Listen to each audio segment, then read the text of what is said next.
আজ আমরা কবরের পাশ দিয়ে হেঁটে যাই, আর একদিন মানুষ আমাদের কবরের পাশ দিয়ে হেঁটে যাবে।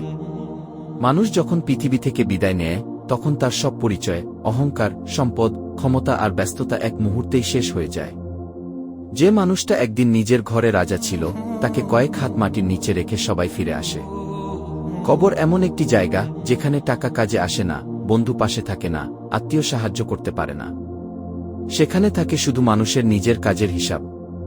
পৃথিবীতে যত হাসি, আনন্দ, গর্ব আর প্রতিযোগিতা ছিল, সবকিছু পেছনে পড়ে যায়। আজ যে মানুষ অন্যের দিকে তাকিয়ে নিজেকে বড় মনে করছে, কাল তার ঠিকানাও হতে পারে সেই নীরব অন্ধকার কবর।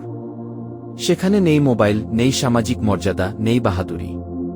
আছে শুধু একাকিত্ব আর নিজের জীবনের সত্যিকার ফলাফল। তাই জীবনের প্রতিটি মুহূর্তকে মূল্য দাও। অন্যায়, অহংকার আর পাপ থেকে দূরে থাকার চেষ্টা করো। কারণ একদিন আমাদের সবাইকে সেই মাটির ঘরে যেতে হবে, যেখানে কোনো অভিনয় চলবে না, কোনো অজুহাত গ্রহণ করা হবে না। মনে রেখো, আজ আমরা কবরের পাশ দিয়ে হেঁটে যাই, আর একদিন মানুষ আমাদের কবরের পাশ দিয়ে হেঁটে যাবে।